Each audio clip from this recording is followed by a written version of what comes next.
Bonjour à tous, aujourd'hui on se retrouve pour parler de l'observation du passé.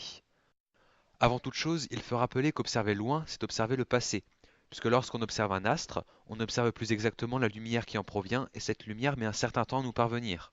Ainsi, elle ne parcourt qu'une année-lumière en un an. Donc lorsqu'on observe un astre situé à par exemple 10 années-lumière de nous, on l'observe tel qu'il était il y a 10 ans. Malheureusement, on ne peut pas observer aussi loin et donc il y a aussi longtemps qu'on le souhaiterait. En effet, on finit par se heurter à une barrière, le fond diffus cosmologique, aussi connu sous le nom de rayonnement fossile, au-delà de laquelle on ne peut plus rien observer. Avant le fond diffus cosmologique, la soupe de particules issue du Big Bang était si dense et désorganisée que même la lumière ne pouvait pas s'y propager.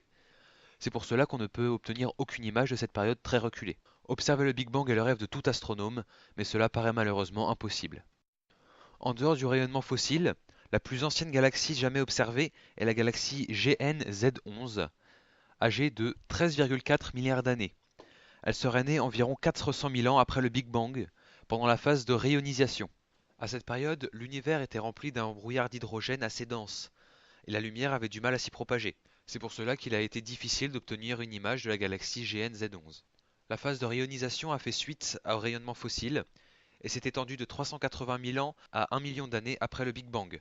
L'observation d'une galaxie aussi reculée que la galaxie GN-Z11 avec un télescope aussi vieux que le télescope spatial Hubble laisse espérer qu'avec des télescopes et spectroscopes toujours plus puissants, on puisse observer des galaxies encore plus vieilles que celle-là. Le décalage entre moment observé et moment de l'observation que j'évoquais au début de la vidéo est à l'origine d'un phénomène assez important. Lorsque nous observons un astre, par exemple une étoile, sa lumière met forcément du temps à nous parvenir. Or, si cet objet est assez éloigné, on peut imaginer qu'il soit mort pendant que les radiations nous parviennent et qu'on perçoive encore l'objet alors qu'il n'existe plus. A l'inverse, il arrive que l'on observe un point du passé où l'on ne voit rien alors que ce point est occupé par un astre. En effet, si cet astre est assez jeune et que ses radiations ne nous sont pas encore parvenues, il est possible que l'on ne voit rien alors que l'astre est bien présent. Ce décalage entre instant observé et instant présent est bien entendu une force lorsque l'on désire observer le passé, comme par exemple lorsqu'on désire étudier le rayonnement fossile.